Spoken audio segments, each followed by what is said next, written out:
हाँ माँ, खा रहा हूँ गुजिया।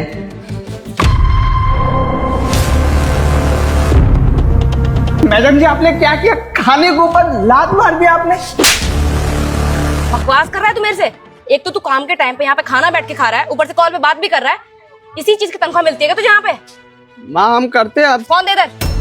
देखिए, हम अपना काम अच्छे से करते हैं और आप ऐसे बोलिए मत। क्या गलती है हमारी? माँ के दी हुई गुजिया भी नहीं खा सकते। होली में तो एक तो गांव नहीं जा रहे हैं, काम पर रह रहे हैं, काम पर ध्यान दे रहे हैं। रमेश चाचा गुजिया लेकर आए थे, वो मेरी माँ की बनाई हुई गुजिया थी। ऐसे आप मान नहीं कर सकते। और फोन पर मेरी माँ भी थी, ऐसे आप बोल रहे हैं, उन्हें अच्छा लगेगा क्या?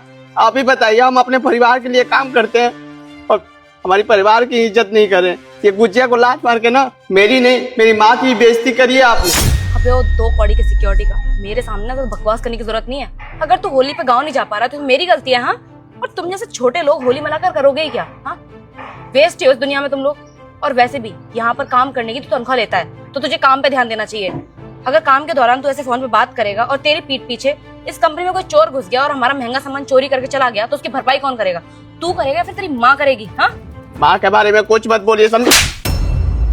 जबान लड़ाने की जरूरत नहीं है मुझसे। आई बात समझ में? अगर दोबारा मुझसे बदतमीजी करने की कोशिश की ना तो नौकरी से निकलवा दूंगी। और एक बात और, काम के दौरान अगर तू फोन पे बात करता हुआ दिख गया तब भी तू नौकरी से जाएगा। आई बात समझ में? चल काम पे ध्यान दे।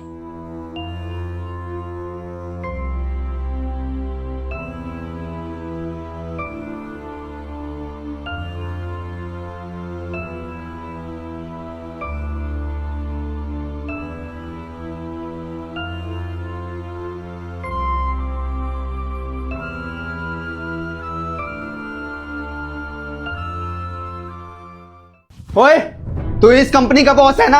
अभी तक का पगार क्लियर कर, मुझे नौकरी नहीं करनी है। कर। अबे सिक्योरिटी गार्ड, दिमाग खराब हो गया है तेरा? कि किस तरीके से बात कर रहा है तू? सर से भूल गया है क्या कि तेरी इस कंपनी में क्या औकात है? हनी ने बिल्कुल सही कहा। ये क्या तरीका है बात करने का?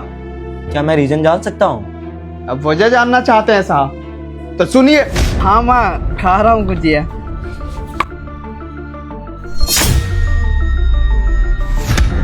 माँ, हम करते हैं। अब कौन दे इधर? इस कंपनी में कोई चोर घुस गया और हमारा महंगा सामान चोरी करके चला गया, तो उसकी भरपाई कौन करेगा? तू करेगा या फिर तेरी माँ करेगी? हाँ, माँ के बारे में कुछ मत बोलिए। क्या गलती थी साहब मेरी? क्या ये गलती थी कि मैं गुजिया खा रहा था? क्या कोई गलती होती है साहब? क्या एक इंसान 2 मिनट के लिए कुछ खा भी नहीं सकता? कुछ छोड़िए, वो जानते हैं क्या था? मेरी माँ का प्यार था।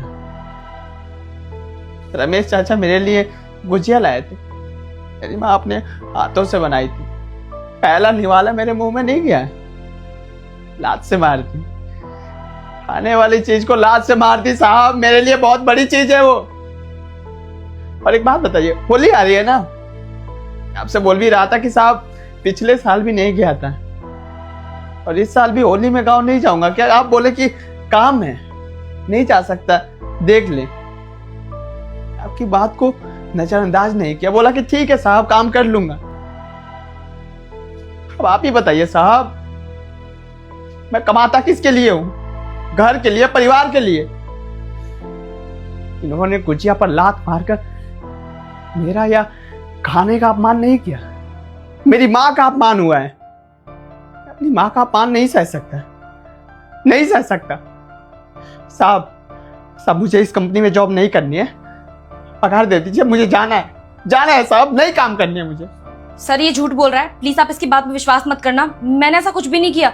मुझे ऐसा क्यों लगता है कि सर ये ना अपनी सैलरी टाइम से पहले लेना चाहता है, इसलिए सब ड्रामे कर रहा है। अच्छा, तो ये 2 कौड़ी का सिक्योरिटी गार्ड झूठ बोल रहा है और तुम सच बोल रही हो, ठीक है? मुझे एक बात बताओ राजू, कि इन्होंने तुम्हें लात कहाँ पे मारा? साहब गेट पर। और तो कैसे इंसान है, सारी सच्चाई साहब के सामने आ गई है, उसके बाद भी झूठ पर झूठ बोले जा रही है। अरे किसी जैसे इंसान को ना डूब के मर जाना चाहिए। तुझे तो बहुत अच्छा समझता था हमारी मैनेजर साहिबा बहुत अच्छी है, पर तूने अपना रंग दिखा दिया कि अमीर लोग होते ही नीच हैं, हम जैसे गरीबों को कुछ समझते ही नहीं है। खैर, तेरा मुंह लग कर ना मुझे कुछ नहीं मिलने वाला। साहब मुझे माफ करिएगा, बदतमीजी से बात कर रहा हूँ, पर मैं अपनी माँ की बेइज्जती बर्दाश्त नहीं कर सकता, इसलिए इस तरह से बात कर रहा हूँ। बाकी माफ कर दीजिए मुझे। राजू शांत हो जाओ। अमृता, तुम कह रही हो ना कि तुम सच हो और ये झूठ बोल रहा है। मैं सीसीटीवी फुटेज चेक करूं, सब क्लियर हो जाएगा, कौन झूठ बोल रहा है कौन सही बोल रहा है। मैं भी कर लेता हूँ। नहीं नहीं सर सीसीटीवी फुटेज चेक मत कीजिए, मैं बताती हूँ आपको सब कुछ। सर ये बिल्कुल सच बोल रहा है सर, मेरी गलती नहीं है इसमें। दरअसल सर ड्यूटी के दौरान ये गेट पे बैठ के ना खाना खा रहा था और फोन पे बात भी कर रहा था। सर इसकी इस लापरवाही के चक्कर में अगर कोई चोर पीठ पीछे हमारी कंपनी में घुस जाएगा और हमारा कोई सामान चोरी कर लिया सर, तो कितना नुकसान हो जाएगा ना। बस इसीलिए मैंने इसको थप्पड़ मारा और मना किया कि दोबारा गेट पे बैठ के खाना ना खाए। अच्छा, तो तुम मैनेजर हो ना, तो तुम एक सिक्योरिटी गार्ड की नौकरी क्यों कर रही हो? तुम ध्यान रखोगे कि कंपनी में कौन कब खा रहा है, कब चोरी हो रही है। अपनी ड्यूटी तो तुमसे ढंग से होती नहीं है और दूसरे की ड्यूटी पे तुम उंगली उठा रही हो। और चलो मैं मानता हूं कि वो खा भी रहा था, गुनाह है खाना। हाँ, तुम्हें शर्म नहीं आ रही है? एक तो गलती कर रही हो और ऊपर से झूठ भी बोल रही हो कि तुमने नहीं किया, और अब तुम्हारी सच्चाई पकड़ी गई तो अब ये सब बहाने दे रही हो। तुम्हारे अंदर जरा सी इंसानियत है या नहीं? वो सिक्योरिटी गार्ड है इस कंपनी का, सुबह 8 बजे आता है और शाम को 8 बजे जाता है। अगर भूख लग गई, कुछ खा लिया तो गुनाह कर दिया उसने। तुमने ये जो हरकत की है ना, तुम्हें अंदाजा भी नहीं है कि इसकी भरपाई तुम्हें कैसे करनी पड़ेगी। और तुमने गलती की है और उसकी सजा तुम्हें मिलके रहेगी। और सजा ये है कि मुझे अपनी कंपनी में ऐसे एम्प्लॉय बिल्कुल नहीं चाहिए जो लोगों का इज्जत करना ना जानते। और तुम्हारे अंदर तो इंसानियत बिल्कुल भी नहीं है। तो मैं एक काम करता हूँ, तुम्हारा ना रेजिग्नेशन लेटर साइन करके देता हूँ। यहाँ से दफा हो जाओ और आइंदा ना इस कंपनी में अपनी शकल मत दिखा देना। नहीं नहीं सर ये कैसी बात कर रहे हैं आप मुझे नौकरी से निकाल देंगे? देखिए सर, मैं मानती हूँ कि गलती हो गई मुझसे, मैं माफी मांग तो रही हूँ, मुझे प्लीज माफ कर दीजिए। मुझसे दोबारा ऐसी गलती नहीं होगी सर, मुझे नौकरी से मत निकालिए, इस नौकरी की बहुत जरूरत है मुझे सर। और सर मैं माफी मांगने के लिए तैयार हूँ, मुझे प्लीज माफ कर दीजिए।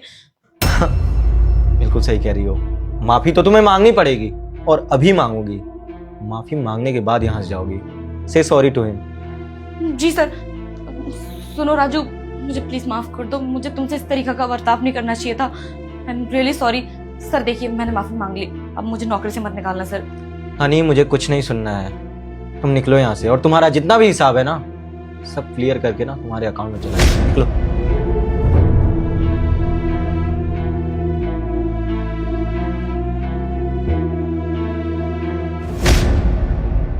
राजू, मुझे माफ कर दो, मुझे नहीं पता था कि मेरी कंपनी में ऐसे एम्प्लॉय हैं जो लोगों की इज्जत करना नहीं जानते हैं। और हनी ने जो भी तुम्हारे साथ किया गलत किया, उसका पछतावा है मुझे। और हाँ, मैं तुमसे वादा करता हूँ कि आज के बाद मेरी इस कंपनी में इस तरीके की हरकत किसी भी एम्प्लॉय के साथ नहीं होगी, प्रॉमिस। और एक चीज़, तुम कह रहे थे ना कि पिछले 3-4 साल से तुम होली पे अपने घर नहीं गए हो। मैं तुम्हें 10 दिन की छुट्टी देता हूँ, तुम अपने घर जाओ, होली का त्यौहार अच्छे से मनाओ। और हाँ, तुम्हारी जितनी भी सैलरी है तुम्हारे अकाउंट में चली जाएगी और तुम्हें होली का बोनस भी मिलेगा। खुश? जी बहुत बहुत शुक्रिया साहब। मुझे लगा था कि आप मुझे नौकरी से निकालेंगे और मेरी गलती है, आया ऐसे बदतमीजी से बात कर लिया, पर आप इतने अच्छे हैं कि हमें चुटकी में माफ़ कर दिया। शुक्रिया साहब। अरे नहीं, तुम्हें माफ़ी मांगने की कोई ज़रूरत नहीं है। तुमने जो किया अच्छा किया। I am proud of you कि तुम गलत के खिलाफ आवाज़ उठाना जानते हो। चलो ठीक है, तुम जा सकते हो। जी।